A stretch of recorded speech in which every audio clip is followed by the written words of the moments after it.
हे दोस्तों, तो स्वागत है आज की न्यू वीडियो में।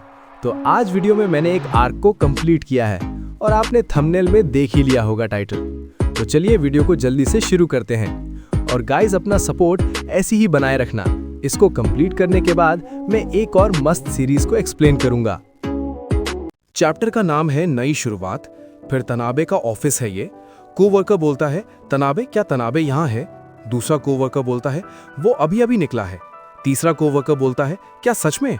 वो पिछले कुछ दिनों से बहुत जल्दी घर जा रहा है। दूसरा कोवर्कर बोलता है, उसने कहा कि उसने आज का अपना पूरा काम खत्म कर लिया है। कोवर्कर बोलता है, खैर वो अपने काम में तो बहुत माहिर है, ये तो मानना पड़ेगा।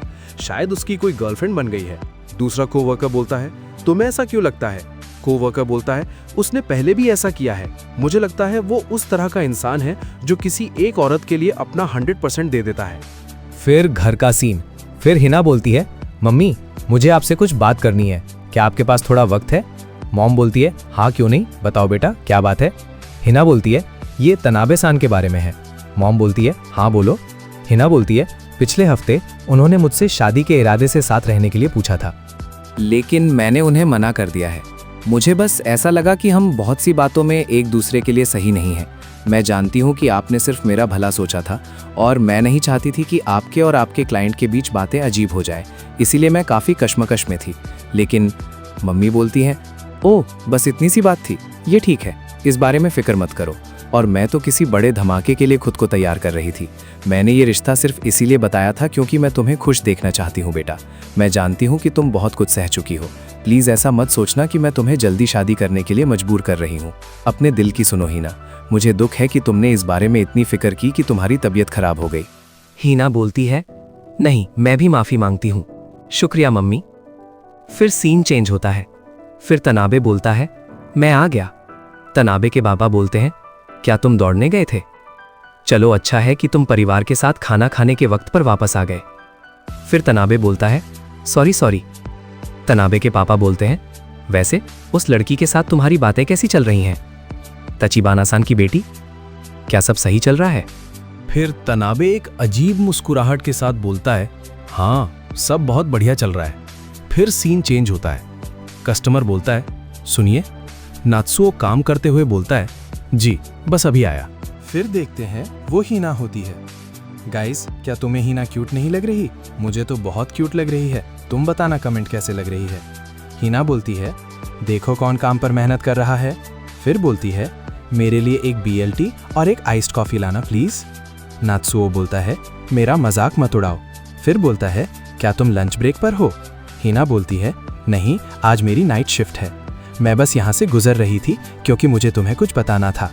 मैंने आखिरकार तनाबे-सान के ऑफर को मना कर दिया है।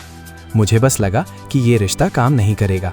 मैं कश्मकश में थी क्योंकि मैं मम्मी के लिए कोई मुसीबत खड़ी नहीं करना चाहती थी, लेकिन उन्होंने बस कंधे उचका दिए और कहा कि मैं फिक्र न करूं। ऐसा लग रहा है जैसे मैं फालतू में ही इतनी परेशान हो रही थी। मेरे कंधों से एक बहुत बड़ा बोझ उतर गया है। आज बहुत लंबे वक्त बाद मुझे सुकून की नींद आई। और ये सब सिर्फ इसलिए हुआ क्योंकि तुमने मुझे वो हिम्मत दी जिसकी मुझे जरूरत थी नात्सुकून। बहुत बहुत शुक्रिया। फिर सीन चेंज होता है। दोस्त बोलती है, क्या तुमने उन्हें मना कर दिया? हिना हाँ बोलती है। दोस्त बोलती है, तुम मजाक कर रही हो, क्या तुम कम से कम उनके साथ थोड़ा वक्त बिताकर देख नहीं सकती थी ताकि तुम्हें अंदाजा हो जाता कि वो कैसे हैं? हिना बोलती है, नहीं मुझे लगा कि बातों को फालतू में खींचना बदतमीजी होगी। दोस्त बोलती है, खैर मुझे भी ऐसा ही लगता है। मेरे ख्याल से ये समझदारी है ताचिबाना-सान। प्यार अक्सर लोगों को अंधा कर देता है, चाहे वो कितनी भी कोशिश कर ले। अगर ये फैसला तुमने बिना किसी दबाव के सोच समझ कर लिया है तो मुझे पूरा यकीन है कि ये फैसला बिल्कुल सही था। वैसे कुछ लोग तो फैसला लेने से पहले ही प्यार के नशे में चूर हो जाते हैं। हे, क्या तुम मेरे बारे में बात कर रही हो? मैं तो बस इतना कह रही हूँ कि जानबूझकर मुसीबत में पैर नहीं रखना चाहिए। क्या तुमने कभी अपनी गलतियों से सीखने के बारे में सुना है ससाकीनोशी? गाइज, मुझे लास्ट के 2 पैनल देखकर लग रहा है जैसे वो हीना पर नजर रख रहा है। फिर सीन रूई के रेस्टोरेंट पर शिफ्ट होता है और फिर शेफ बोलता है, वो कुछ वक्त से मेडिकल लीव पर थी, लेकिन अब जबकि उसकी चोट पूरी तरह ठीक हो गई है, मैं तचिबाना का टीम में वापस स्वागत करना चाहूँगा। जब तक तुम किचन के काम में दोबारा ढल नहीं जाती तब तक थोड़ी मुश्किल हो सकती है। इसे एक नई शुरुआत समझो और अपना बेहतरीन देना। रूई बोलती है, जी। शेफ बोलता है, ये तो मेरी उम्मीद से कहीं ज़्यादा अच्छे से ठीक हो गया है। फिर रुई का हाथ देखते हैं। लड़की बोलती है, क्या स्टिचेस लगवाने में दर्द हुआ? रुई बोलती है, ज्यादा नहीं, मुझे एक अच्छे डॉक्टर मिले थे। लड़का बोलता है, तो क्या अब तुम्हें इस पर बैंडेज वगैरह बांधने की जरूरत नहीं है? रुई बोलती है, हाँ, अब जख्म भर गया है तो ठीक है, वैसे भी काम पर इसे बांधे रखना सफाई के हिसाब से सही नहीं होता। शेफ बोलता है, मैं तुम्हें अभी के लिए एपेटाइजर ड्यूटी पर वापस रख रहा हूँ, क्योंकि तुम्हें किचन के काम की रफ्तार में वापस आने में थोड़ा वक्त लगेगा, इसीलिए अभी के लिए काजिता के साथ काम करो, ठीक है? रुई बोलती है, ओह ठीक है। रुई बोलती है, आज से मैं तुम्हारे साथ एपेटाइजर ड्यूटी पर रहूंगी, मैं तुम्हारे साथ काम करने के लिए तैयार हूँ। काजिया बोलता है, जरूर, मैं भी। काजिता बोलता है, ठीक है, क्या तुम स्क्विड को साफ करके तैयार कर सकती हो? रुई मन में बोलती है, मुझे ऐसा क्यों लग रहा है जैसे ये मेरे साथ किसी नई लड़की की तरह बर्ताव कर रहा है। नहीं नहीं, मुझे ध्यान लगाना होगा, बिल्कुल वैसे ही जैसे मैंने घर पर प्रैक्टिस की थी, बहुत सावधानी से। फिर काजिता रुई का हाथ रोक लेता है। काजिता बोलता है, तुमने इसे ऐसे क्यों पकड़ा हुआ है? जब तुम मछली काटती हो तो इसे हमेशा लेटा कर काटना चाहिए। अगर तुम इसे सीधा काटने की कोशिश करोगी तो चाकू के फंसने और फिसलने का डर रहता है। साथ ही कटिंग बोर्ड के सामने दोनों पैर बराबर रखकर मत खड़ी हो, अपना दायां पैर आधा कदम पीछे रखा करो। क्या तुम्हें पहले कभी किसी ने ये नहीं बताया? रुई बोलती है, लेकिन मैं तो हमेशा से इसी तरह करती आई हूँ। काजिता बोलता है, और उसी वजह से तुम्हें चोट लगी। शायद अब तक तुम अपना काम जैसे तैसे बिना ध्यान दिए करती आ रही हो, लेकिन अगर तुमने बुनियादी बातों का ध्यान नहीं रखा तो तुम फिर से खुद को जख्मी कर बैठोगी। फिर रुई ब्लश कर रही है और हैरान है। गाइस, मैंने पहली बार रुई ब्लश करते देखा है किसी लड़के के सामने। क्या लगता है कि रुई इसके प्यार में पड़ जाएगी? क्या वो नात्सू को छोड़ देगी? फिर सीन घर पर शिफ्ट होता है, जहां सब रुई की रिकवर होने की खुशी में पार्टी कर रहे होते हैं। पापा बोलते हैं, शुक्र है तुम काम पर वापस जा सकी, बधाई हो रुई चान। फिर मम्मी बोलती हैं, वापस लौटने का पहला दिन कैसा रहा? रुई बोलती है, मुझे थोड़ा गुस्सा आया। मम्मी बोलती हैं, ओ, क्या तुमने कोई गलती कर दी थी? रुई बोलती है, नहीं, ऐसा नहीं है, मेरे पीछे एक नया लड़का मेरी ही उम्र का रखा गया है जब मैं छुट्टी पर थी। वो मुझसे ऐसे बात करता है जैसे वही बॉस हो, और जब मैंने स्क्विड तैयार करना शुरू किया तो उसने मुझे लंबा भाषण दे डाला कि मुझे बुनियादी बातों का कुछ नहीं पता। रुई बोलती है, फिर उसने मुझसे कहा कि मुझे ये सीखना चाहिए कि मसालों का इस्तेमाल कैसे करते हैं। वो खुद को समझता क्या है? फिर पापा बोलते हैं, अरे अरे, वो तो बस तुम्हारी मदद करने की कोशिश कर रहा है। हीना बोलती है, वो कैसा दिखता है? ऐसा लग रहा है जैसे उसे अपनी उम्र के हिसाब से काफी जानकारी है। रुई बोलती है, शायद उसके पास किचन का बहुत तजुर्बा है, सुना है उसके पास अपना शेफ्स लाइसेंस भी है, लेकिन वो टीम में मिलकर काम करने वाला बंदा नहीं है। वो बहुत ही बदमिजाज, ठंडा और बदतमीज है। हीना हंसते हुए बोलती है, क्या? वो तो बिल्कुल वैसा ही लग रहा है जैसे तुम कुछ वक्त पहले तक थी।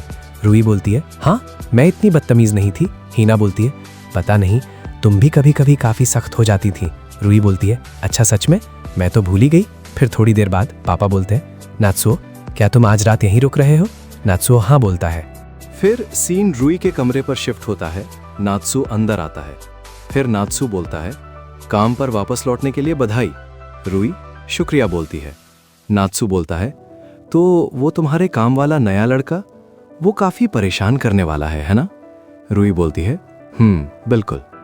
नात्सू थोड़ा हिचकिचाते हुए बोलता है, मैं जानता हूं कि वो तुम्हें गुस्सा दिलाता है, लेकिन तुम्हारा अपनी ही उम्र के किसी और लड़के के बारे में इतनी बातें करना मुझे कुछ खास पसंद नहीं आ रहा। पता नहीं क्यों, पर मुझे अच्छा नहीं लग रहा। अब मुझे समझ आ रहा है कि तुम उस दिन मुझ पर इतना क्यों चिल्ला रहे थे। फिर रुई बोलती है, तुम बहुत प्यारे हो, मेरा अभी तुम्हें किस करने का बहुत मन कर रहा है, क्या मैं कर सकती हूँ?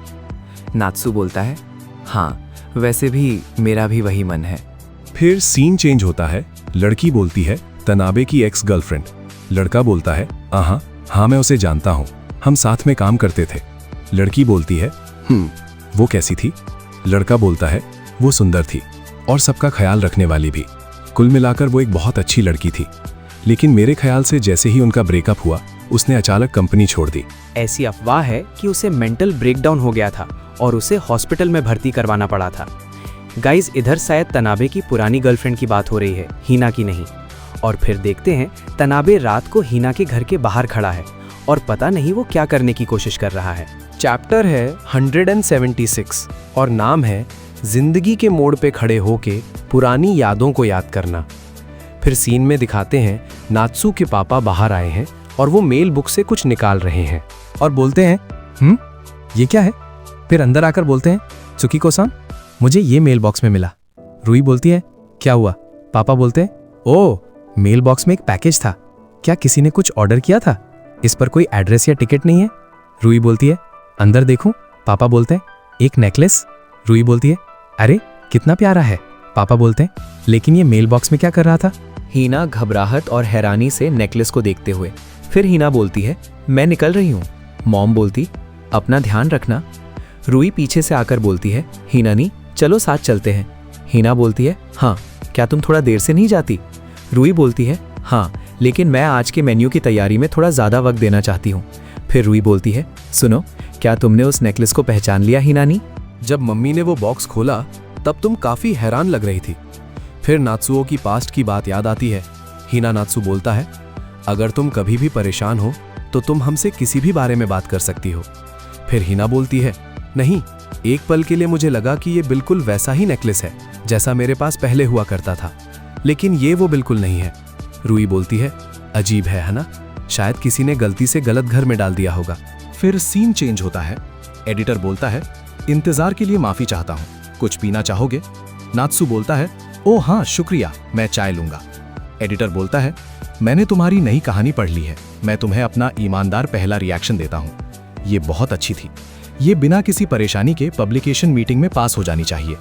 नात्सु बोलता है सच में, शुक्र है भगवान का। एडिटर बोलता है मुझे लगा था कि सेम सेक्स रोमांस एक नाजुक विषय है, लेकिन तुमने मुख्य किरदार के अकेलेपन को बहुत अच्छे से दिखाया है, मुझे कहानी का दर्द भरा अंदाज पसंद आया। फिर नात्सु बोलता है बहुत बहुत शुक्रिया। एडिटर बोलता है तुम हर बार पहले से बेहतर लिख रहे हो, ये वाली कहानी मैगजीन में जरूर छपेगी। लेकिन फिर बोलता है ओ माफ करना, एक बात मेरे दिमाग में काफी वक्त से चल रही थी, मुझे लगा कि फूजी-कुन इस बारे में बात करने के लिए ये बिल्कुल सही वक्त है, क्या तुम अपनी एक किताब निकालना चाहोगे। नत्सुओ बोलता है किताब किताब। नत्सु का चेहरा सुनसा पड़ गया है। फिर एडिटर बोलता है हाँ, एक असली पूरी छपी हुई नॉवेल। बेशक सब कुछ फाइनल करने से पहले हमें सेल्स डिपार्टमेंट के साथ मीटिंग करनी होगी, लेकिन तुमने पहले ही एक लिटरेरी अवार्ड जीता है और तुमने काफी सारी शॉर्ट स्टोरीज भी लिख ली हैं। मेरे ख्याल से इसे एक मौका देने का ये सबसे अच्छा वक्त है। हम इसे एक शॉर्ट स्टोरी एंथोलॉजी मतलब कहानियों का संग्रह बना सकते हैं और उसमें कुछ नए किस्से भी जोड़ सकते हैं। तुम्हें क्या लगता है। नात्सु बोलता है मुझे क्या लगता है। एडिटर बोलता है क्या ये जाहिर नहीं है।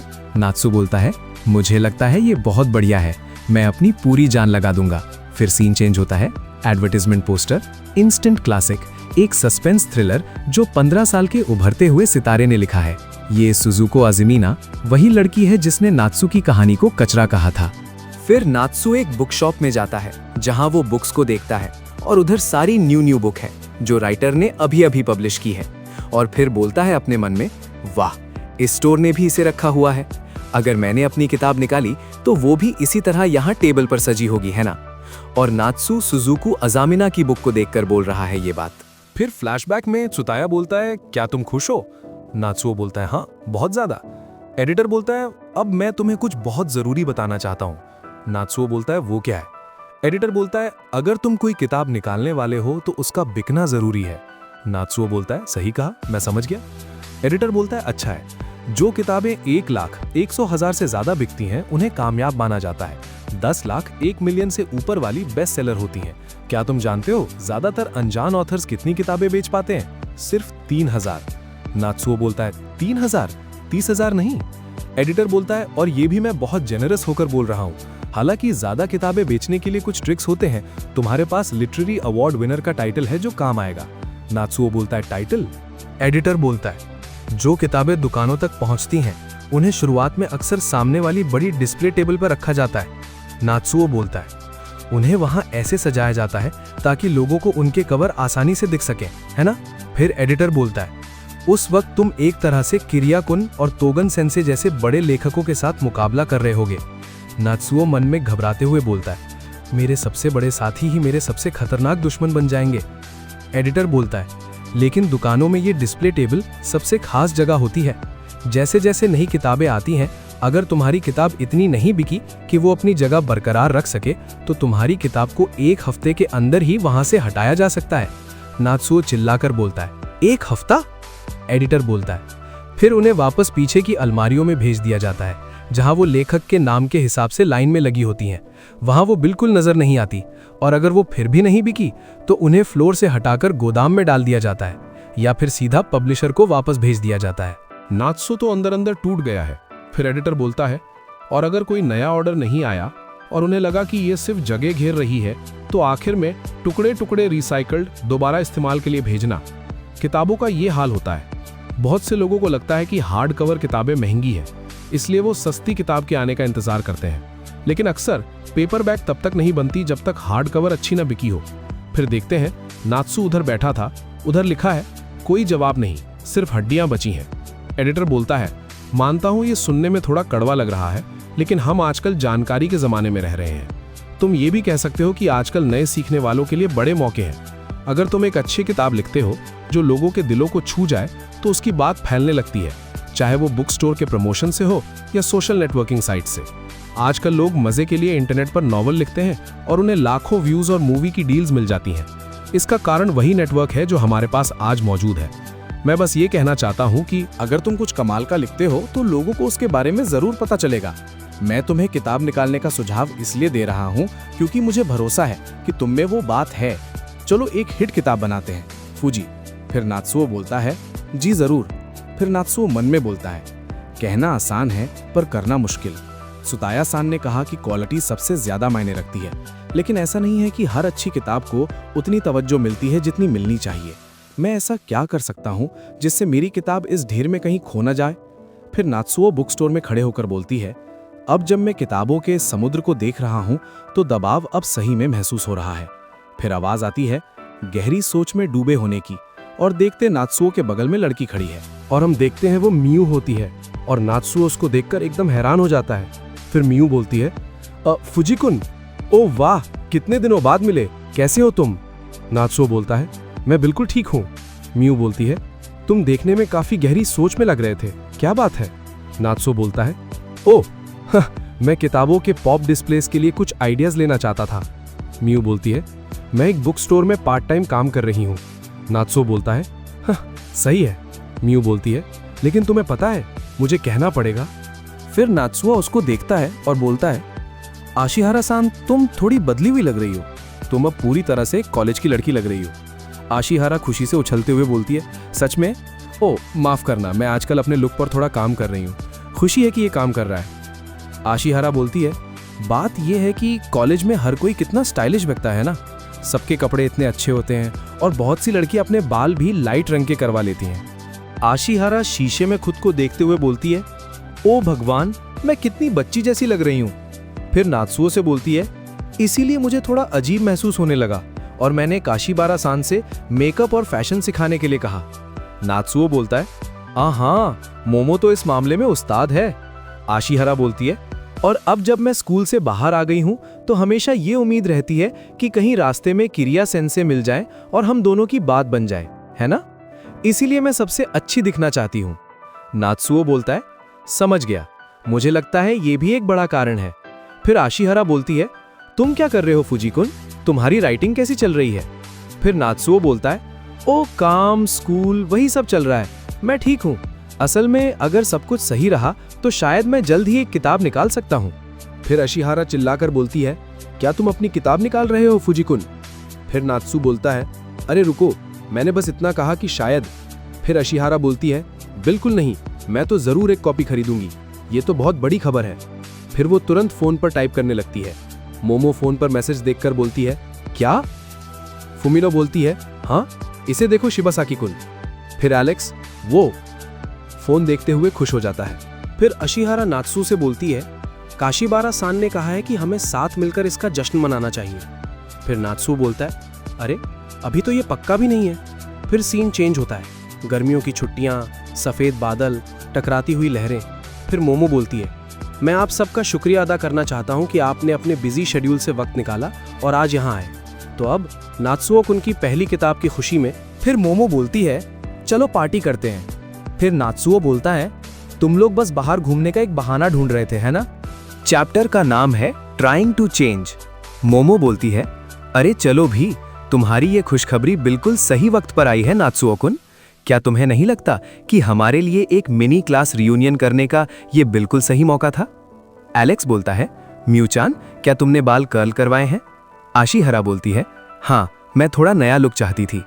एलेक्स बोलता है, मस्त है, अब तो लड़के तुम्हें बहुत ज्यादा भाव देते होंगे, है ना? आशी हरा बोलती है, बिल्कुल नहीं। मोनू होती है, वैसा हो भी जाए तो मुझे नहीं लगता कि वो उनमें से किसी के साथ जाएगी। आखिर उसने ये नया लुक जिस वजह से बनाया है वो तो। फ्लैशबैक में मियू मोमो से बोलती है, मैं तो बस इतना कह रही हूँ कि वो कॉलेज की स्टाइलिश लड़कियों के सामने खुद को फीका महसूस करती है। कुछ वक्त पहले जब वो किरिया सेंसे से मिली थी तब भी उसके कपड़े बिल्कुल साधारण थे। फिर प्रेजेंट में मोमो बोलती है, तो बात यह है कि वो अभी भी सेंसे के लिए दीवानी है। मियू बोलती है, और मत्सुकावा कुन, तुम्हारा क्या हाल है? तुम तो बैकपैकिंग के लिए विदेश गए थे ना? एलेक्स बोलता है, हाँ, मैंने वियतनाम से लेकर मलेशिया तक की यात्रा की। मैं रास्ते में मिले लोगों के साथ रुका, काफ़ी मज़ेदार सफ़र था। एक बार तो मैंने एक बच्चे की उसकी क्रश के करीब आने में मदद भी की। फिर रित्सु बोलता है, सच में? ये तो कमाल है। पास्ट में छोटा लड़का बोलता है, क्या तुम मेरे साथ, सिर्फ हम दोनों, कभी बाहर चलोगे? पीछे से एलेक्स बोलता है उसको देखते हुए, शाबाश। फिर एलेक्स बोलता है, वैसे मैंने सुना है कि लिटरेचर क्लब में नए मेंबर्स आए हैं। मोमो बोलती है, बरुसु, तुम कैसे संभाल रहे हो? हाँ, और वो सब की सब लड़कियां हैं। सुबारू चश्मा ठीक करते हुए बोलता है, इंसान अपने माहौल के हिसाब से ढल जाता है। ये मत समझो कि मैं हमेशा वैसा ही घबराया हुआ वर्जिन रहूंगा जो लड़कियों से बात नहीं कर सकता। शुरुआत में थोड़ा डर लग रहा था क्योंकि मुझे समझ नहीं आ रहा था कि उन्हें कितनी जगह देनी चाहिए, लेकिन अब मुझे इसकी पूरी आदत हो गई है। मैं उनसे एक सीनियर की तरह खुलकर बात कर सकता हूँ और अब मैं उनके आसपास अजीब महसूस नहीं करता। कोई भी ये नहीं कहेगा कि मैं औरतों के मामले में कच्चा हूँ, एक तंदुरुस्त नौजवान होने के नाते। मोमो बोलती है, इसकी हरकतों से साफ पता चल रहा है कि ये अभी भी वर्जिन है। सुबारू चश्मा ऊपर करते हुए बोलता है, तुम गलत हो, ये तो बस तमीज है। मोमो बोलती है, हे फुमिन का क्या हाल है? सुबारू बोलता है, क्या मतलब है तुम्हारा? मोमो बोलती है, अगर तुम्हें गर्लफ्रेंड चाहिए तो तुम उसके साथ कोशिश क्यों नहीं करते? सुबारू बोलता है, मैंने कभी नहीं कहा कि मुझे गर्लफ्रेंड चाहिए। वैसे भी मैं कबासावा को तब से जानता हूं जब हम प्राइमरी स्कूल में थे। वो मेरे लिए अब एक बहन जैसी है। फिर कोई पीछे से आवाज देता है, माफी चाहती हूं, मुझे देर हो गई। और ये फ्यूमिनो होती है सुबारू की बचपन की दोस्त। गाइस, मुझे भी लगा नहीं था कि फ्यूमिनो इतनी हॉट होगी। फिर फ्यूमिन बोलती है, मेरी लॉकर की चाबी अटक गई थी। म्यू बोलती है, कोई जल्दी नहीं है। मोमो बोलती है, शैतान का नाम लिया और शैतान हाजिर, हना बारुसु? फिर सुबारू बोलता है, हाँ सेम्पाई, आपने ही तो ये बात शुरू की थी। फ्यूमिन बोलती है, तुम लोग किस बारे में बात कर रहे हो? सुबारू बोलता है, ओह कुछ नहीं, ये एक राज है। फिर तभी फ्यूमिनो की बिकिनी खुल जाती है और बरुसु की नोज ब्लीडिंग होती जाती है। सब एकदम हैरान रह जाते हैं। फिर फुमिनो चिल्लाकर आवाज निकलती है, क्या? मोमो बोलती है सुबारू से, ओह, मुझे तो लगा था तुम उसे सिर्फ अपनी बहन मानते हो, बरुसु। फिर सीन चेंज होता है। सुबारू नात्सु से बोलता है, वो सब तो मेरे बस के बाहर था, क्या तुम मेरी बात से सहमत नहीं हो? नात्सु बोलता है, मुझे क्या पता, मैंने तो कुछ देखा ही नहीं। बरुसु बोलता है, तुम्हें मेरे साथ बैठने की जरूरत नहीं है, तुम जानते हो ना, तुम बाकी सबके साथ मजा क्यों नहीं करते? नात्सु बोलता है, हाँ कोई बात नहीं, वैसे भी मेरा थोड़ा आराम करने का मन था, इसके अलावा मैं तुमसे बात करने का एक मौका चाहता था। नात्सु बोलता है, क्या तुम अभी भी लिख रहे हो? सुबारू बोलता है, हाँ, मैं क्लब एंथोलॉजी पर काम करने के साथ साथ अलग से भी लिख रहा हूँ। हाँ, मैंने तुम्हारे बताए हुए एडिटर को अपना काम दिखाया है। नात्सु बोलता है, अच्छा है, मुझे इंतजार रहेगा। सुनो शिबासाकी, क्या तुमने कभी सुजुको अजामिना के बारे में सुना है? वो सिर्फ 15 साल की है और उसकी पहली किताब पिछले महीने ही आई है। उसे बहुत ज्यादा अटेंशन मिल रही है, शायद इसलिए क्योंकि वो इतनी छोटी है। बरुसु गुस्से में आग बबूला होते हुए बोलता है, बिल्कुल, मैंने उसके बारे में सुना है। वो मेरे रास्ते का सबसे बड़ा कांटा है। मैं जिस भी लिटरेरी कॉन्टेस्ट में जाता हूँ वो हमेशा पहला इनाम ले जाती है और मैं हमेशा दूसरे नंबर पर या सिर्फ ऑनरेबल मेंशन पर ही रह जाता हूँ। मैं बता नहीं सकता कि उसने मेरा कितना मूड खराब किया है। नात्सुओ बोलता है, ओह, मुझे नहीं पता था कि वो स्टूडेंट कॉम्पिटिशन्स में पहले से इतनी मशहूर थी। बारुसु बोलता है, और अब सोचो, वो हाई स्कूल में ही अपना डेब्यू कर रही है। वैसे आप भी तो अपनी किताब निकाल रहे हैं ना सेम्पाई, ये तो बहुत अच्छी बात है। नात्सुओ बोलता है, अभी कुछ भी पक्का नहीं है, लेकिन अब जब लग रहा है कि ये सच में हो सकता है तो मुझे प्रेशर महसूस हो रहा है। मुझे गलत मत समझना, मैं उस मंजिल को पाने के लिए बहुत उत्साहित हूँ जिसके लिए मैं इतने वक्त से मेहनत कर रहा था, लेकिन मेरा एक हिस्सा डरा हुआ भी है। जब मैं अज़ामिना सान जैसे होनहार लोगों को देखता हूँ तो मैं सोचे बिना नहीं रह पाता कि क्या मैं वैसे ही रिजल्ट्स दे पाऊंगा। भले ही मैं अपनी तरफ से पूरी जान लगा दूं कुछ कमाल का लिखने में, क्या होगा अगर मेरी कहानी भी बस एक आम कहानी बनकर रह गई। ये डर लगता है कि कहीं मैं उन सब लोगों को निराश न कर दूं जिन्हें मुझसे इतनी उम्मीदें हैं। बारूसू हंसते हुए बोलता है, ओह सच में, कितनी जलन होनी चाहिए ऐसी मुश्किल से। नात्सुओ बोलता है, माफ करना। बारूसू बोलता है, काबिल कितना आसान शब्द है ना, तुम्हें नहीं लगता? तुम इसे हारने पर एक बहाने की तरह इस्तेमाल कर सकते हो। जहां तक मेरी बात है, मुझे नहीं लगता कि कोई किसी काबिल कहे जाने वाले को हरा नहीं सकता। नात्सुओ बोलता है, मैं देख रहा हूं कि तुम पहले की तरह ही पूरे भरोसे में हो। बारूसू बोलता है, खैर ये सच है, उम्र का इससे कोई लेना देना नहीं है, और ऐसा नहीं है कि अगर तुम कोशिश करो तो हुनर के इस फासले को कम नहीं कर सकते। बस ये याद रखो कि तुम ऐसी कहानियां लिखना चाहते हो जो लोगों को पसंद आए और उनकी सांसें रोक दें, और उन्हीं जज्बातों को अपनी लिखाई में डाल दो। फिर तुम दिन ब दिन बेहतर होते जाओगे।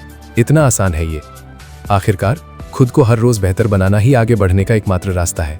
नात्सुओ बोलता है, हाँ, तुम्हारी ये नई सोच मेरे दिल को छू गई।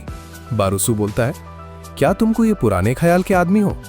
और एक और बात, कृपया इतने लाचार मत बनो। सेंपाई, मैं ये मान चुका हूं कि तुम एक मेहनती इंसान हो। अगर तुम किसी काबिल से हार गए तो मैं तुम्हें कभी माफ नहीं करूंगा। नात्सुओ बोलता है, तुम सही कह रहे हो, मुझे इतनी मेहनत करनी होगी कि मेरी कामयाबी देखकर तुम्हें जलन होने लगे। बारूसू बोलता है, सपने देखते रहो, मैं तुमसे भी आगे निकल जाऊंगा। आखिर मेरे पास अभी सीखने के लिए बहुत जगह है। फिर मोमो आती है और बोलती है, हे दोस्तों, चलो अब लंच करने चलते हैं। मोमो बोलती है, यहाँ तो काफी भीड़ है। मियू बोलती है, क्या हमें बाद में आना चाहिए? रित्सु बोलता है, ओह, मुझे कुछ खाली सीट्स दिख रही हैं। मोमो बोलती है, कहाँ? फिर नात्सु को सेरिजावा और यूका दिखा जाती है और उन्हें आवाज देता है। फिर सेरिजावा हैरानी से खटते हुए बोलती है, फुजीकुन, तुम यहाँ क्या कर रहे हो?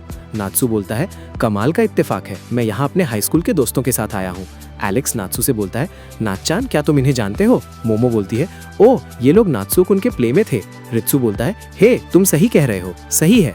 फिर मोमो बोलती है, वो एमेचर परफॉर्मेंस सच में कमाल थी। सेरिजावा घबरा कर शुक्रिया बोलती है। एलेक्स बोलता है, काश मैं भी उसे देख पाता। फिर रूई पीछे से फिसफिसाते हुए बोलती है, तुम दोनों अब एक दूसरे के पीछे तो नहीं पड़े हो ना? नात्सु बोलता है, नहीं, अब सब ठीक है। फिर दोनों का आई कांटेक्ट हो जाता है। फिर सेरिजावा बोलती है, मेरा नाम मियाबी सेरिजावा है, मैं फुजीकुन के साथ एक ही क्लब में हूँ। कुसानागी बोलती है, वैसे ही मैं यूका कुसानागी हूँ। फिर तीनों अपना इंट्रोड्यूस करते हैं। मैं रूई ताचिबाना हूँ, मोमो कशीबाबारा, मैं एलेक्स हूँ, तुम मुझे एल बुला सकती हो। नात्सु बोलता है, तुम्हारे खाने के बीच में परेशान करने के लिए माफ़ी चाहता हूँ। सेरिजावा बोलती है, ओ नहीं, कोई बात नहीं। कुसानागी मन में बोलती है, मैं अंदर ही अंदर तुम्हें डांट रही हूँ। नात्सु बोलता है, मेरी गलती। रित्सु बोलता है, हे शिबासाकी, जब हम लिटरेचर क्लब के साथ वो नाटक देखने गए थे, क्या तुमने नहीं कहा था कि लीड एक्ट्रेस की एक्टिंग ने तुम्हारे होश उड़ा दिए थे? अब तुम उसे खुद क्यों नहीं बता देते? शिबासाकी बोलता है, हाँ, मैं वो कमाल था सच में। नत्सु बोलता है, और तुम कहते हो कि तुम औरतों के बीच रहने में उस्ताद हो? बारूसू बोलता है, भला कौन एक सुंदर लड़की के सामने घबराएगा नहीं जिसे वो अभी अभी मिला हो? नत्सु बोलता है, खैर मुझे भी ऐसा ही लगता है। और फुमिनो सुबारू को देख रही होती है क्योंकि सुबारू उसकी तरफ ध्यान नहीं देता। फिर नारा पीछे से बोलता है, यहां क्या चल रहा है? मैंने ढूंढ लिया एक जाना पहचाना चेहरा। नात्सो बोलता है, नारासान, सब के सब यही हैं। हाना बोलती है, ओ हे फुजीकुन। फिर जिन बोलता है, इत्तेफाक देखो, हम सब यहाँ मिल गए।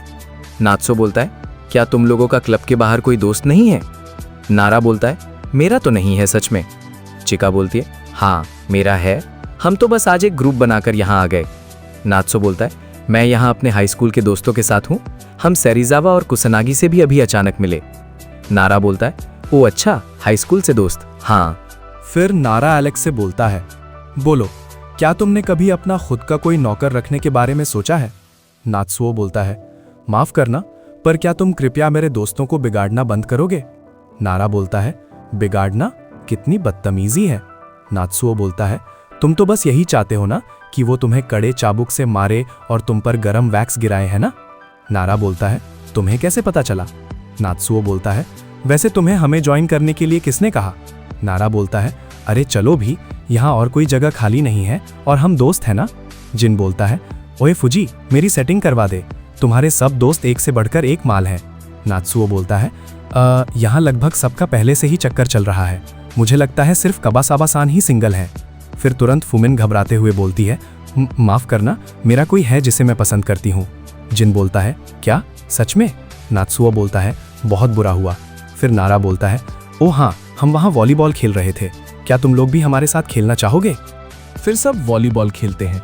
फिर चिका बोलती है फुमिनो से, तुम सस्ते ब्रा बाहर से मंगवा सकती हो? फुमिन बोलती है, सच में? और उसके बगल में मियू ने अजीब सा चेहरा बना लिया है। हमें अब सामान समेटना चाहिए। फिर नारा बोलता है, क्या तुम लोग यहाँ सिर्फ आज के दिन के लिए आए हो? नात्सुओ बोलता है, हाँ वैसा ही कुछ। नारा बोलता है, हमने पास में ही एक बंगला किराए पर लिया है। क्लब के और भी लोग आने वाले थे पर वो आ नहीं पाए। अगर तुम चाहो तो तुम लोग हमारे साथ वहां रुक सकते हो। नात्सुओ बोलता है, हाँ, पर हमने रात भर रुकने का कोई प्लान नहीं बनाया था। मोमो एकदम खुश होते हुए बोलती है, ओ मैं तैयार हूँ, मैं रुकना चाहती हूँ। फिर नात्सुओ अजीब सा चेहरा बनाकर नाम लेता है। फिर मोमो बोलती है, क्या मैं सबके साथ और वक्त बिताना चाहती हूँ, कितना वक्त हो गया हम सबको ऐसे एक साथ मिले हुए। रूई बोलती है, अगर तुम लोग रुक रहे हो तो मुझे भी कोई ऐतराज नहीं है। रित्सु बोलता है, अगर तुम सब तैयार हो तो मैं भी रुकने के लिए तैयार हूँ। एलेक्स बोलता है, यहाँ कोई दिक्कत नहीं है। म्यू बोलती है, जरूर। नात्सो बोलता है, ठीक है, तो फिर हम आपका ये ऑफर एक्सेप्ट करते हैं। फिर सेरिजावा बोलती है, मैं भी रुक सकती हूँ। फिर कुसानागी भी बोलती है, तो फिर मुझे भी गिनो। नारा बोलता है, तो क्या सब तैयार हैं? फिर बारूसु एकदम से बोलता है, शुक्रिया, पर मैं नहीं रुक पाऊंगा। मैंने अपने घर वालों को नहीं बताया था कि मैं रात भर रुकने वाला हूँ, मैं नहीं चाहता कि वो परेशान हो। मोमो बोलती है, ओ तुम जा रहे हो बारूसु? एलेक्स बोलता है, ये तो बहुत बुरा हुआ। फुमिनो बारूसु को जाते हुए देखकर मन में बोलती है, इसके जैसे लड़के बिल्कुल बुद्धू पत्थर की तरह डेंस होते हैं। इस सीन में पूरा क्लियरली दिख रहा है कि फुमिनो बहुत उदास है। फिर फ्लैशबैक दिखाया जाता है और मोमो बोलती है, मुझे नहीं लगता कि बरूसु में पहले कभी किसी लड़की ने इतनी दिलचस्पी दिखाई है। वो तब तक नहीं समझेगा जब तक तुम उसे साफ साफ नहीं बता देती। फुमिन, अगर तुमने अभी कोई कदम नहीं उठाया तो कोई और नई लड़की उसे तुम्हारी नाक के नीचे से उड़ा ले जाएगी।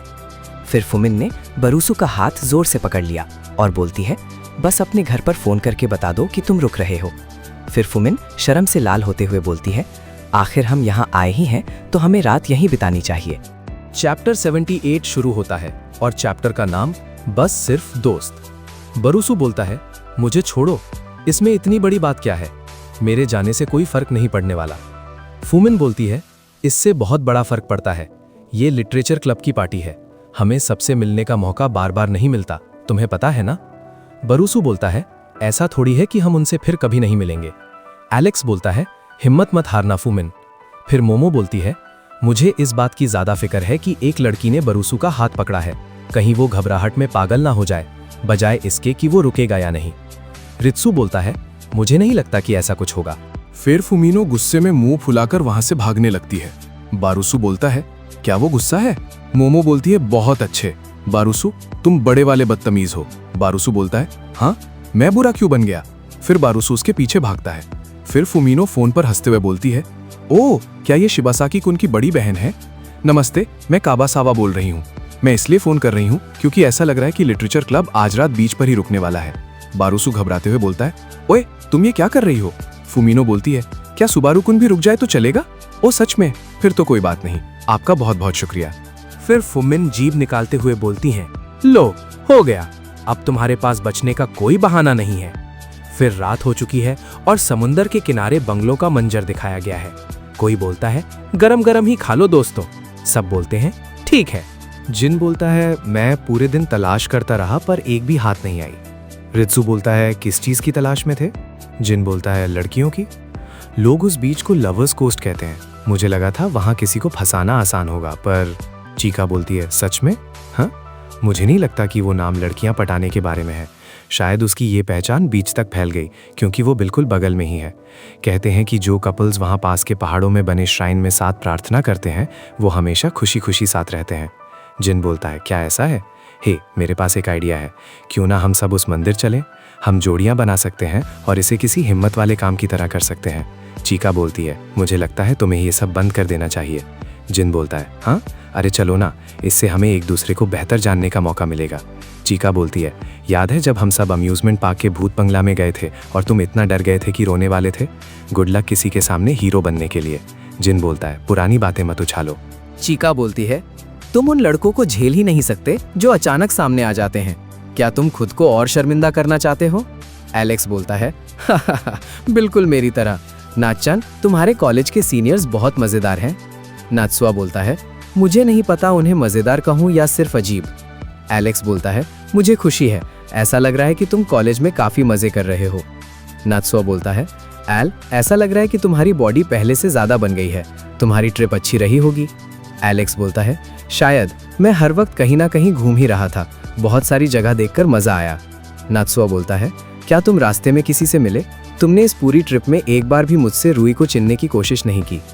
एलेक्स हंसते हुए बोलता है, क्यों, क्या तुम चाहते हो कि मैं कोशिश करूं नाचन? अगर तुम बोलोगे तो मैं पूरी जान लगा दूंगा। नात्सुआ बोलता है, नहीं रहने दो, प्लीज ऐसा मत करना। एलेक्स बोलता है, मैं किसी नए से तो नहीं मिला, पर मैंने किसी को जाना जरूर है। जब मैं जापान वापस आया तो मैंने एयरपोर्ट पर किसी को देखा जो बिल्कुल लिली की तरह दिखती थी। नात्सुओ बोलता है, हाँ, तुम्हारी वही बचपन की दोस्त जो अमेरिका में रहती है, वही जो थोड़ी थोड़ी रूई की तरह दिखती है। एलेक्स बोलता है, हाँ, वही लिली जिसने मेरी शराब की गलती की वजह से मुझे छोड़ दिया था। ये तब हुआ जब मैं प्लेन से अभी अभी उतरा ही था और तुम्हारी नई किताब की खबर टीवी पर देख रहा था। फिर एलेक्स बोलता है, हाँ, लिली? नहीं हो सकता, वो जापान में क्या कर रही है? लिली? मुझे लगता है कि वो कोई और थी, बस उसे देखकर मुझे उसकी याद आ गई। पता नहीं वो कैसी होगी। नात्सुओ बोलता है, तो तुम उससे मिलने क्यों नहीं चले जाते? पुरानी बातें याद कर लेना। एलेक्स बोलता है, कहना आसान है, सब ठीक है, शायद वो मुझसे मिलना भी ना चाहती हो। नात्सुओ बोलता है, तुम्हें कभी पता नहीं चलेगा, कितने साल बीत गए हैं, है ना? तुमने ही तो कहा था कि अगर तुम चाहते हो कि कोई तुम्हारे दिल की बात जाने तो तुम्हें बोलना पड़ेगा। एलेक्स बोलता है, क्या? नहीं यार, मैं बहुत ज्यादा घबरा जाऊंगा, मेरे साथ चलो नाचान। फिर नात्सुओ बोलता है, बिल्कुल नहीं, नौकरी ढूंढो और पैसे बचाओ, मैं तो खुद का खर्चा मुश्किल से उठा पा रहा हूँ, मेरे पास इतने पैसे नहीं हैं। फिर देखते हैं, सेरिजावा नात्सु को देख रही होती है। फिर पीछे से कोई सेरिजावा के बालों को हाथ लगाता है और बोलता है, तुम्हारे बाल बहुत सुंदर हैं। फिर देखते हैं वो मोमो होती है और फिर बोलती, क्या तुम अपने बाल हमेशा वैसे ही रखती हो जैसे स्टेज पर रखे थे? सरिजावा बोलती है, ओ हाँ, मुझे बाल सेट करना ज्यादा नहीं आता, इसलिए मैं बस ऐसे ही रखती हूँ। मोमो बोलती, सच में? मुझे लगता है तुम पर हर तरह के स्टाइल अच्छे लगेंगे, इस तरह की ढीली चोटी तुम पर काफी क्यूट लगेगी और अपने बालों की लटों को बदलने से एक अलग ही लुक आएगा, या फिर तुम बाल कर्ल भी कर सकती हो। और फिर देखते हैं कुसानागी ने मोमो का हाथ पकड़ लिया और फिर बोलती, मुझे लगता है वो अभी जैसी है वैसी ही बहुत क्यूट है, साथ ही मुझे लगता है ये हेयर स्टाइल उस पर सबसे ज्यादा जचता है। मोमो बोलती है, ओ, आपको ऐसा लगता है, पर इसके बाल इतने लंबे हैं कि इन पर बहुत कुछ किया जा सकता है, मुझे लगता है हर तरह का स्टाइल ट्राई करना अच्छा रहेगा। फिर सेरिजावा रूई से बोलती है, माफ कीजिए, क्या मैं पूछ सकती हूँ कि आप और फुजीकुन कैसे मिले? रूई खाना खाते हुए थोड़ा हिचकिचाते हुए बोलती है, हम कैसे मिले? फिर रूई को पुरानी बातें याद आती हैं जब वो और नात्सुओ पहली बार मिले थे। फिर बोलती, हम तब मिले जब मैं उसके हाई स्कूल में ट्रांसफर हुई थी, लिटरेचर क्लब में। सेरिजावा बोलती है, तुम्हें उसमें सबसे अच्छा क्या लगा? मोमो हंसते हुए बीच में आकर बोलती है, ओह, क्या तुम नात्सुओ कुन में दिलचस्पी रखती हो? सेरिजावा बोलती हैं, हाँ, नहीं, मैं ऐसी कोई बात नहीं है, मैंने बस पहले कभी किसी को डेट नहीं किया है, इसीलिए मैं बस थोड़ी उत्सुक हूँ। मोमो बोलती है, सच में? ये तो काफी हैरात की बात है। आहा, तो मतलब नात्सुओ कुन तुम्हारी आंखों में बस गया है। और सेरिजावा बोलती है, मैं कह रही हूँ ना। इनो बोलती है, मैंने पहले सिर्फ टीवी पर ही लोगों को ऐसे बारबेक्यू करते देखा है, काफी मजा आ रहा है ना। बरूसू बोलता है, हाँ। फुमीनो बोलती है, क्या तुम्हें नहीं लगता कि सबके साथ ऐसे घुलना मिलना तुम्हारी लिखावट के लिए भी अच्छा रहेगा? बारूसु बोलता है, क्या पता, मेरे घर वाले कभी ऐसे ट्रिप्स पर नहीं जाते। फुमीनो बोलती है, तो शायद कभी हम। फिर हना आती है और बोलती है, क्या तुम अभी लिटरेचर क्लब की प्रेसिडेंट हो? फुजीकुन ने मुझे तुम्हारे बारे में सब बताया है। बारूसु बोलता है, हाँ मैं हूँ। फुजी सेंपाई ने मेरे बारे में क्या कचरा बातें की हैं? हना बोलती है, कुछ बुरा नहीं, उसने बस कहा कि तुम एक होनहार लेखक हो जिसे हारना पसंद नहीं है। मैंने सुना है तुम्हारे पास अभी से एक एडिटर भी है। मैं भी जल्द ही अपना कुछ काम देने का सोच रही हूँ। बारुसु बोलता है, सच में? क्या शिनकोशा को? हना बोलती है, मैंने अभी तय नहीं किया है। नात्सुओ बोलता है, शिबासाकी, वो हमारे क्लब की जीनियस प्लेराइट है। संभल कर रहना, वो शायद हमारी सबसे बड़ी राइवल बन जाए। बारुसु बोलता है, सच में? हना बोलती है, ओ प्लीज, आप मुझे कुछ ज्यादा ही क्रेडिट दे रही हैं। हना बोलती है, तुम किस तरह की कहानियां लिखना पसंद करती हो? बारुसु बोलता है, हर तरह की थोड़ी थोड़ी। फिर सीन चेंज होता है। रूई बोलती है, बाहर काफी सुकून और ठंडक है। नात्सुओ बोलता है, हाँ शायद इसीलिए क्योंकि समुंदर पास में ही है। रूई बोलती है, बहुत वक्त हो गया हम सबको ऐसे एक बड़े ग्रुप में मिले हुए हैं ना। क्या पुरानी हाई स्कूल की यादें ताज़ा हो रही हैं? रूई बोलती है, हाँ, हवा बहुत अच्छी लग रही है। रूई बोलती है, वो लड़की जिसने मेन रोल निभाया था, सेरेजावा सान वही नाम था ना? वो मुझसे बार बार पूछ रही थी कि हम कैसे मिले और बाकी सब। नात्सुओ बोलता है, हाँ, किस लिए? रूई बोलती है, शायद वो तुम्हें पसंद करती है और मुझसे तुम्हारे बारे में जानने की कोशिश कर रही थी। नात्सुओ बोलता है, हाँ सही कहा, याद है जब हम पहली बार मिले थे तो वो मुझसे कितनी नफरत करती थी। रूई बोलती है, खैर जो भी हो, वो अभी इतना जरूरी नहीं है। नात्सुओ बोलता है, क्या बात है? तुम्हारी बातों से लग रहा है जैसे तुम्हें कोई और चीज परेशान कर रही है। क्या ये तुम्हारे साथ वाले कोवर्कर के बारे में है? रूई बोलती है, ये हिनानी के बारे में है। ऐसा लगा था कि रिश्ता ठुकराने के बाद वो बेहतर महसूस कर रही है, पर मुझे नहीं पता। मुझे लग रहा है जैसे कुछ तो गड़बड़ है, वो कुछ छुपा रही है। हिनानी कहती है कि कुछ नहीं हुआ, पर तुम्हें तो पता है ना कि वो लोगों को परेशान करना पसंद नहीं करती, इसलिए मुझे चिंता है कि वो फिर से अपने अंदर बातें दबा रही है। हिनानी हमारी जिंदगी का बहुत बड़ा हिस्सा है, हमें उनके लिए हर मुमकिन तरीके से खड़े रहना चाहिए। नात्सु बोलता है, हाँ, अगर उनका बर्ताव कुछ अजीब लगे तो मुझे तुरंत फोन करना, ठीक है? रूई बोलती है, ठीक है। फिर रूई बोलती है, देखो आज पूरा चांद निकल रहा है, क्या ये सुंदर नहीं लग रहा? फिर वो दोनों किस कर लेते हैं। फिर सीन चेंज होता है और फुमिनो बोलती है, तारे कितने सुंदर हैं, पहाड़ों में उन्हें देखना कहीं ज्यादा आसान है। काश शिबासाकी कुन मेरे साथ होता। अगर हम उन्हें साथ में देखते तो मैं शर्त लगा सकती हूँ। ग्रीक कथाओं के हिसाब से समर ट्रायंगल में डेनेब ज़्यूस का प्रतीक है। कहानी है कि उसे एक स्पार्टन रानी से प्यार हो गया था और उसने उसे लुभाने के लिए एक हंस का रूप धार लिया था। उनके बच्चे आगे चलकर जेमिनाई नक्षत्र बने। एक बार वो शुरू हो जाए तो फिर रुकने का नाम ही नहीं लेता। क्या ओसाका कुन भी तारे देख रहा है? मैं उसे दोष नहीं दे सकती, वो है ही इतना सुंदर। फिर वो उसको आवाज देती है। फिर फुमिनो को देख लेती है। रिकुन बोलता है, सेंपाई, मोमो सेंपाई, मैं आने वाला हूँ। फिर फुमिनो भाग जाती है। फिर फुमिनो बोलती है, बीच में टोकने के लिए माफ़ी, उसने तो मुझे डरा ही दिया। खैर जाहिर सी बात है, आखिर वो दोनों डेट जो कर रहे हैं। अगर मैं और शिबासाकी कुन डेट करने लगे तो मैं तो ऐसा सोच भी नहीं सकती। फिलहाल तो मैं बस उसके करीब रहना चाहती हूँ। फिर देखते हैं, कोई बोल रहा है, पता नहीं फुमिनो किसे पसंद करती है। क्या तुमको लगता है कि ये कोई ऐसा है जिसे हम जानते हैं? तुम्हारा क्या ख्याल है शिबासाकी कुन? फिर सुबारू बोलता है, तुम मुझसे क्यों पूछ रही हो? मियू बोलती है, क्या तुमको चिंता नहीं हो रही है सुनकर कि उसका किसी पर क्रश है? फिर सुबारू बोलता है, क्या तुम प्लीज मुझे छेड़ना बंद करोगी? मुझे कोई दिलचस्पी नहीं है, मेरे लिए वो डेटिंग के काबिल नहीं है। हम हमेशा से सिर्फ क्लासमेट्स रहे हैं, बस इतना ही। मैं उसे एक दोस्त से ज्यादा कुछ नहीं समझता। फुमिनो शांति से सब सुन रही है और फिर भाग जाती है। सुबारू बोलता है, मुझे पूरा यकीन है कि वो भी मेरे बारे में ऐसा ही सोचती होगी। चैप्टर 179 शुरू होता है और नाम है तुम्हारे जैसा कोई। म्यू बोलती है, ऐसा क्या, तुम्हें इतना यकीन कैसे है? सुबारू बोलता है, मैं बिना किसी सबूत के ऐसे ही कुछ नहीं बोलता, समझी तुम? मैंने ये खुद उसके मुंह से सुना है। एलेक्स बोलता है, तुम्हारा क्या मतलब है? फिर सीन फ्लैशबैक पर पहुंचता है। फुमिनो बोलती है, इस साल वैलेंटाइंस डे के दिन लो, ये तुम्हारे लिए है। आज वैलेंटाइंस डे है ना, तो मैं किसी और को चॉकलेट्स देना चाहती थी, तो मुझे लगा शायद तुम्हें भी चाहिए होंगे। मेरे लिए कुछ वापस लाने की चिंता मत करना, ठीक है? क्लब प्रेसिडेंट के रूप में अच्छा काम करते रहना। और इस सीन पे फुमिनो बहुत शर्मा रही है, एक लड़की के तौर पर। फिर प्रेजेंट में सीन आता है और सुबारू बोलता है, उसने साफ कर दिया था कि वो सिर्फ दोस्ती वाली चॉकलेट्स हैं। मियू मन में बोलती है, सच में? कबासावा-सान, मुझे पता है तुम शर्मा रहे हो, पर हद है। फिर शिबासाकी बोलता है, इसीलिए हमें छेड़ना बंद करो, ऐसा कुछ नहीं। फिर चीका आती है और बोलती है, तुम गलत हो, वो एक बहाना था। शिबासाकी बोलता है, हाँ बहाना? चीका बोलती है, मैं भी उसकी जगह रह चुकी हूँ, वही पुराना मैं रिजेक्ट नहीं होना चाहती, इसलिए दिखावा करूंगी कि ये कोई बड़ी बात नहीं है वाला नाटक। इस वजह से मेरा नाम होने वाली गर्लफ्रेंड्स की लिस्ट से पहले ही कट गया और मैं तो बिना कन्फेस किए ही रिजेक्ट हो गई।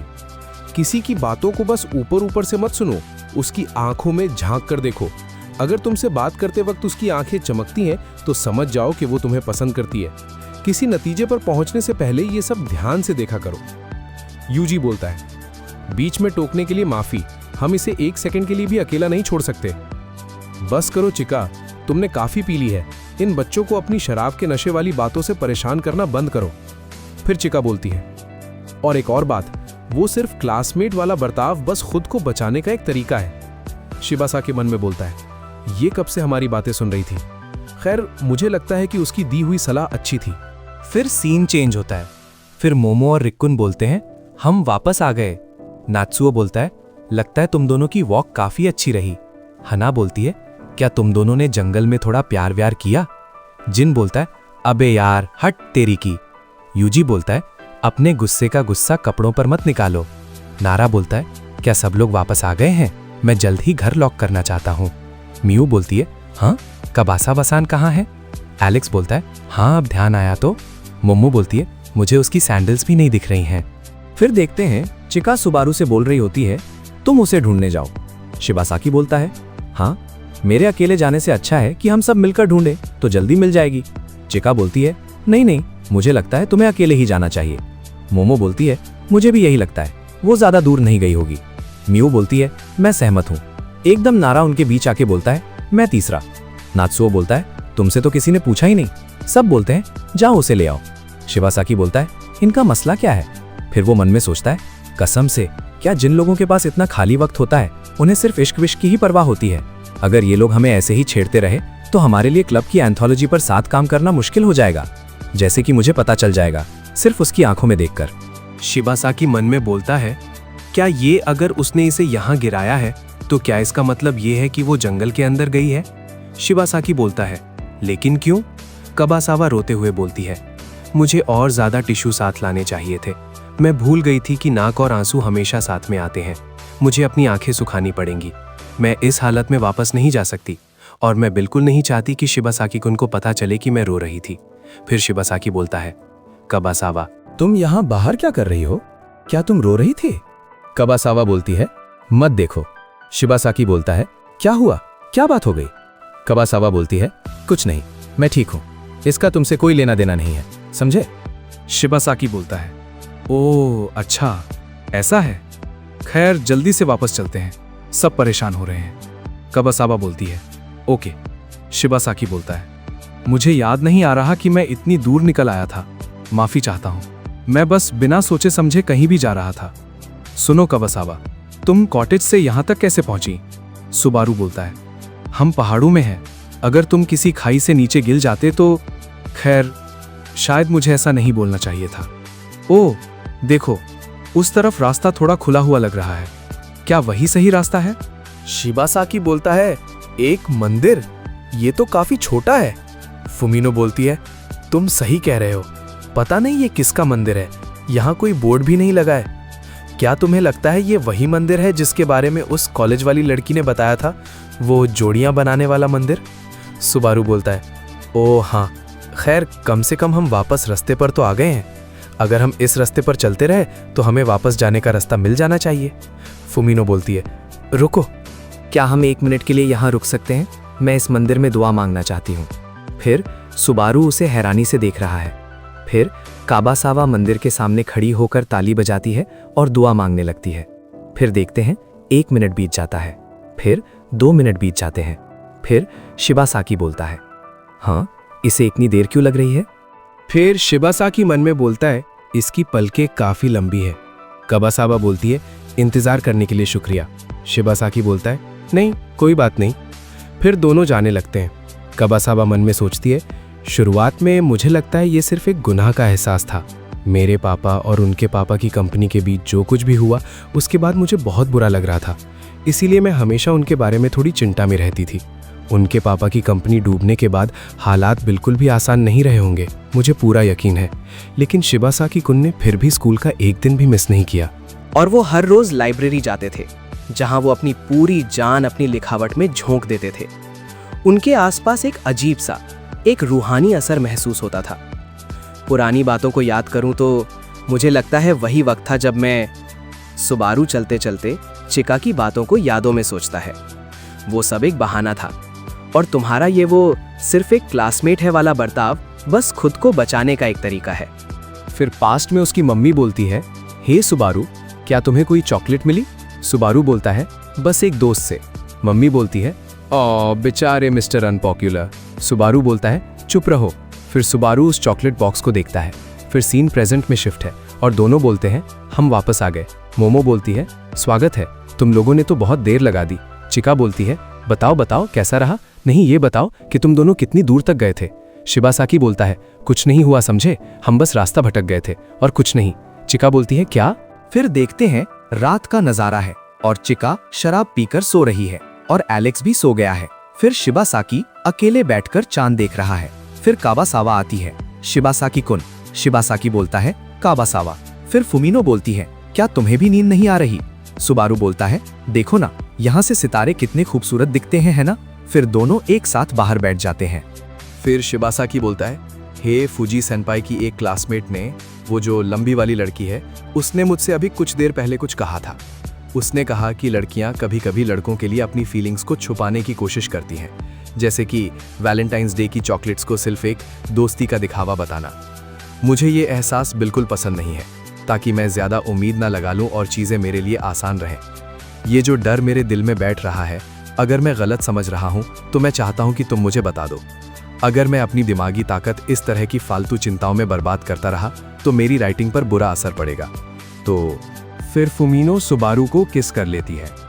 गाइज, एक एक करके सबकी स्टोरी पूरी होती जा रही है। मुझे इनका प्रपोजल बहुत बढ़िया लगा। फिर फ्यूमिनो बोलती है, मोमो सेम्पाई बिल्कुल सही थी, तुम बहुत बुद्धू हो। तुम बाहर से सख्त बनते हो, घमंडी हो, एक छुपा रुस्तम थरकी। तुम्हें जल्दी जलन होने लगती है और तुम उतनी ही जल्दी मुंह भी बना लेते हो। शायद मैं दुनिया की अकेली ऐसी लड़की हूं जो तुम्हारे जैसे लड़के से प्यार कर बैठी, शिबासाकी कुन। फिर सुबारू बहुत ज्यादा शर्मा गया है। फिर फुमिनो बोलती है, हे कुछ तो बोलो। सुबारू बोलता है, मुझे समझ नहीं आ रहा कि क्या बोलूं, सच में। चैप्टर 180 शुरू होता है और नाम एक और साइड। वेरा बोलता है, ये लीजिए। उनके परिवार में 5 लोग हैं। उनकी माँ, सौतेला बाप, सौतेला भाई और छोटी बहन। उनके भाई बहन लगभग एक ही उम्र के हैं। मैंने 1 हफ्ते तक उनका पीछा किया और भले ही वो एक खास कैफे में बार बार जाती हैं, पर उनकी जिंदगी में किसी दूसरे मर्द का कोई निशान नहीं मिला। अपनी मौजूदा नौकरी से पहले वो ईजू आइलैंड के एक हाई स्कूल में पढ़ाती थीं। हालांकि वो वहां सिर्फ 1 साल के लिए ही रहीं। फिर सीन चेंज होता है। हीना बोलती है, इसका फिश ब्रॉथ बहुत स्वादिष्ट है। मैं हमेशा यहाँ आना चाहती थी जब भी मैं यहाँ से गुजरती थी। खुशी है कि आखिरकार यहाँ का खाना चखने को मिला। नात्सुओ बोलता है, मैंने सुना है कि लड़कियों को अकेले रामन शॉप्स पर जाना पसंद नहीं होता। ये बात कितनी सच है? हीना बोलती है, खैर ये शायद अजीब लगे, पर वहाँ थोड़ा ऑकवर्ड महसूस होता है, तुम समझ रहे हो ना? ओ हाँ, रूई ने मुझे तुम्हारी बीच ट्रिप के बारे में बताया था। लगता है तुमने काफी मजे किए। क्या कुछ मसालेदार हुआ वहाँ? नात्सुओ बोलता है, मसालेदार? देखने दो। मेरी एक सीनियर ने ज्यादा पी ली थी और थोड़ा हंगामा कर दिया था, और आल तो लगभग बुराई की राह पर निकल ही गया था। मेरा मतलब था प्यार व्यार के मामले में। ओ हाँ, शायद कुछ प्रोग्रेस तो हुई है। फिर फ्लैशबैक दिखाया जाता है, जहां 2 लड़की बोलती है, ये हमारे लिट क्लब के जूनियर्स हैं, है ना? नात्सुओ बोलता है, माफी चाहता हूँ, ये स्लीप ओवर का प्लान अचानक ही बन गया है ना? फुमिनो बोलती है, ओ मैं ठीक हूँ, सच तो यह है कि उसकी वजह से मैंने। नात्सुओ बोलता है, तुमने? काबासावा बोलती है, मैंने इजहार कर दिया। नात्सुओ बोलता है, हाँ सच में? शिबासाकी को? कब? फुमिनो बोलती है, चुप रहिए सेनपाई, अपनी आवाज धीमी रखिए। कल रात जब हम अकेले थे तब मैंने उसे अपने दिल की बात बता दी। वो बहुत शर्मा गया था और उसने बस सिर हिलाकर हाँ कह दिया, लेकिन उसने कहा कि वो तब तक ऑफिशियली डेट नहीं करना चाहता जब तक वो कोई बड़ा लिटरेरी अवार्ड नहीं जीत लेता। इसीलिए अभी के लिए मैं उसके साथ रहूंगी और उसे सपोर्ट करूंगी। नात्सुओ बोलता है, वाह बधाई हो, ये तो बहुत अच्छी बात है। फिर हीना बोलती है, ये कितना प्यारा है। काश मैं फिर से जवान हो पाती। हे भगवान, मेरा तो गला ही भर आया। काश मैं वहाँ एक मक्खी बनकर उन्हें देख सकती। फिर नात्सुओ बोलता है, और आपकी तरफ सब कैसा चल रहा है हिनानी? सब ठीक है? हिना बोलती है, हाँ वही पुराना सब चल रहा है मेरे ख्याल से। नात्सुओ बोलता है, सुनिए, अगर आप कभी किसी मुसीबत में हो तो मुझे ज़रूर बताना, ठीक है? जब भी कुछ होता है आपका पहला रिएक्शन सब कुछ अपने अंदर दबा लेना होता है। मैं नहीं चाहता कि आप फिर से बीच सड़क पर गिर पड़े। मैं बस आपकी चिंता कर रहा हूँ।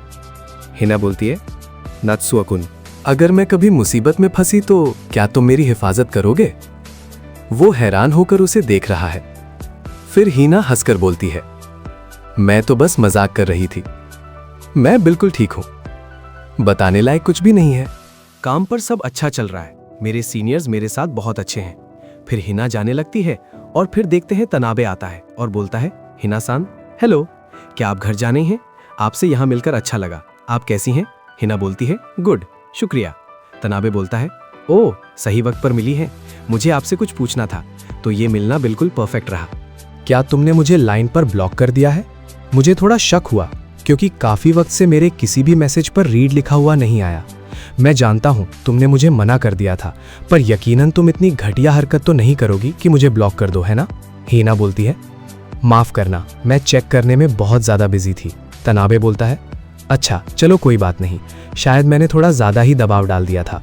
हमें एक दूसरे को जानने के लिए थोड़ा और वक्त लेना चाहिए था। शायद तब तुम समझ पाती कि मैं क्या कहना चाह रहा हूँ। तो अभी के लिए रिश्ते वाली बात को साइड में रखते हैं और क्या हम दोस्त बनकर शुरुआत कर सकते हैं? हीना बोलती है, मुझे कोई दिलचस्पी नहीं है। तो प्लीज मुझे इस तरह की चीजें भेजना बंद कीजिए, ये मुझे परेशान करता है। मैं इसे वापस करना चाहती थी, पर मुझ में आपसे फिर से मिलने की हिम्मत नहीं थी, इसीलिए मैंने इसे अपने पास ही रखा था। जैसा मैंने पहले कहा था, मैं आपके गिफ्ट्स कबूल नहीं कर सकती जब मेरा आपसे डेट करने का कोई इरादा नहीं है। फिर तनाबे बोलता है, तो उस बातें को भूल जाओ।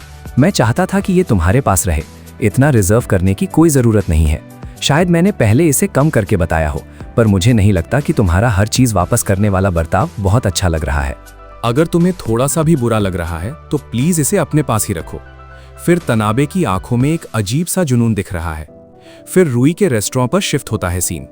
शेफ बोलता है, नए मेन्यू आइटम के बारे में। हम स्कैलप विची सॉस एक ठंडा पोटैटो सूप के साथ जा रहे हैं। भले ही गर्मी का पीक निकल गया हो, पर अभी कुछ वक्त तक काफी गर्मी रहेगी, इसीलिए मैं इसे फॉल तक मेन्यू में रखने का सोच रहा हूँ। हम इसे स्टार्टर की तरह लिस्ट करेंगे और लंच में साइड डिश की तरह। तो हमें काफी सारे बनाने पड़ेंगे, है ना? हाँ, मैं आज से ही इसे सर्व करने का सोच रहा हूँ। मैंने बहुत सारे आलू मंगवा लिए हैं। फिर वो दोनों इतने आलू देखकर दंग रह जाते हैं। फिर शेफ बोलता है, चलो फिर छिलना शुरू करो। रूई बोलती है, क्या विची सॉस एक फ्रेंच डिश नहीं है? कजीता बोलता है, खास तौर पर कहें तो अमेरिकन। इसे न्यूयॉर्क के एक फ्रेंच शेफ ने बनाया था, इसलिए इस डिश में थोड़ा बदलाव करना कोई अजीब बात नहीं है। माफ करना अगर मैंने तुम्हारी आलू छिलने से बचने की उम्मीद तोड़ दी तो। रूई बोलती है, मेरा वो मतलब नहीं था।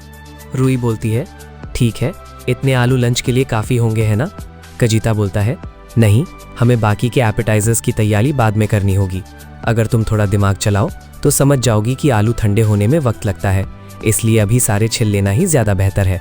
रूई गुस्से में बोलती है, ठीक है भाई। फिर मन में बोलती है, समझ गई। हाँ, बातें तो बड़ी बड़ी करता है, पर मैं इससे कहीं ज़्यादा तेज़ी से और सफाई से आलू छिल रही हूँ। फिर वो उससे बोलती है, अगर तुम्हारे पास बुराई करने का वक्त है तो अपने हाथ चलाओ। फिर कजीता बोलता है, कम से कम तुम आलू तो तेज़ी से छिल लेती हो। क्या तुम मुझे सिखा सकती हो कि तुम ये कैसे करती हो? रूई बोलती है, आलू के दाग और गड्ढों को आखिर के लिए छोड़ देना ज्यादा तेज होता है। आलू को सेब, एप्पल की तरह ऊपर से नीचे तक छीलो, फिर चाकू के पिछले हिस्से से आइस को खोदकर निकाल दो, कुछ इस तरह। बाकी सब तो बस प्रैक्टिस की बात है। कजीता बोलता है, समझ गया, मैं कोशिश करता हूँ, शुक्रिया। रूई बोलती है, कितना बड़ा झटका लगा है। मुझे लगा था कि तुम हर काम बिल्कुल परफेक्ट तरीके से कर लेते होगे, क्योंकि तुम हमेशा सबसे इतनी अकड़ में बात करते हो। कजीता बोलता है, मैंने कब किसी से अकड़ कर बात की? रूई मन में बोलती है, इसे तो एहसास तक नहीं है। कजीता बोलता है, मैंने जिस पहली जगह काम किया था वो एक जापानीज रेस्टोरेंट का। मैंने वहाँ किचन नाइफ से छिलना और डेकोरेटिव कटिंग सीखी थी, पर हम वहाँ आलू का इतना ज्यादा इस्तेमाल नहीं करते थे। रूई बोलती है, हाँ, तुमने वहाँ कब तक काम किया? कजीता बोलता है, 3 साल। रूई बोलती है, 3 साल। और तुम्हारे हाई स्कूल का क्या? कजीता बोलता है, नहीं गया, मेरे पास वो मौज मस्ती करने का वक्त नहीं था। मैंने ये नौकरी सिर्फ अपने परिवार का पेट पालने के लिए शुरू की थी। मेरे पापा की मौत हो चुकी है और मेरी माँ अकेली मुझसे और मेरे 3 भाई बहनों का खर्चा नहीं उठा सकती थी। मैं सबसे बड़ा हूँ, इसीलिए अपने भाई बहनों की वजह से मेरे पास और कोई रास्ता नहीं था। पर अब मुझे लगता है कि जो हुआ वो बेहतर के लिए ही था। बिना किसी डिग्री के भी जब तक मैं अपने हुनर को निखारता रहूंगा और ये काम सीखता रहूंगा, मैं भूखा नहीं मरूंगा। इसीलिए जिंदा रहने के लिए मुझे जितना हो सके उतना सीखना है। फिर बोलता है, हे, बातें करना ठीक है पर आलू छिलना मत रोको। रूही बोलती है, हाँ हाँ, लेकिन थोड़ा मुंह बनाते हुए। फिर देखते हैं हिना घर आ गई। पापा बोलते हैं, हे हिना चान। फिर हिना बोलती है, ओ फुजी सान, आप आज जल्दी घर आ गए। पापा बोलते हैं, कंपनी आजकल ओवरटाइम कम करने की कोशिश कर रही है। माफ करना, मेरे खाना बनाने का तरीका इतना अच्छा नहीं है। आज रात हम चिल्ड शाबू शाबू खा रहे हैं। हिना बोलती है, वाह, सुनने में तो बहुत अच्छा लग रहा है। पापा बोलते हैं, ओ हाँ, तुम्हारे लिए एक पार्सल आया है, लगता है ये नात्सुओ की तरफ से है। भला ये क्या हो सकता है? हिना बोलती है, मैं इसे चेक करती हूँ, उसने तो नहीं कहा था कि वो कुछ भेज रहा है। पापा बोलते हैं, क्या था उसमें? हाँ हिना चान। फिर वो अपने कमरे में आती है और हिना बोलती है, ये तो तनाबे है, तनाबे का मैसेज में लिखा है। मुझे लगा शायद तुम इसे ना खोलो अगर मैं अपना नाम लिखता, इसीलिए मैंने तुम्हारे सौतेलन भाई का नाम इस्तेमाल करने की हिम्मत की। मैं माफ़ी चाहता हूँ अगर मैंने तुम्हें डराया हो। मुझे कुछ ऐसी स्कर्ट्स मिली जो मुझे लगा तुम पर बहुत जंचेंगी। जब हम उस दिन मिले थे तुमने पैंट्स पहनी थी, पर मुझे लगता है तुम पर स्कर्ट्स ज़्यादा अच्छी लगती हैं। मुझे उम्मीद है कि तुम इन्हें पहनोगी, तो प्लीज़ इन्हें वापस करने की ज़रूरत नहीं है। मैं ये सब ज़्यादातर अपनी खुशी के लिए भेज रहा हूँ। और गाइस, हम इस पैनल में देखते हैं कि जब फायरवर्क्स फेस्टिवल में नात्सु और हिना गए थे तो तनाबे टीवी पर उनको देख रहा था। फिर तनाबे मन में बोलता है, जब मेरे पापा ने ये आइडिया हिना से मिलने का रखा था तो मैंने सोचा था कि अगर वो बदसूरत हुई तो मैं ये बात वहीं खत्म कर दूंगा, पर भाई मैं कितना गलत था। फिर तनाबे बोलता है, मैं कसम खाता हूँ कि मैं तुम्हें अपना बनाकर रहूंगा। गाइज, इसी के साथ ये एपिसोड खत्म होता है। अब तो स्टोरी एक अलग ही मोड़ ले रही है, पता नहीं आगे क्या क्या होगा। और हमने इस गद्दारी करवे के कितने रूप देख लिए, अब तो स्टॉकिंग भी करना शुरू कर दिया। तो गाइज बाय बाय, मैं जल्द ही नया एपिसोड लेकर आता हूँ।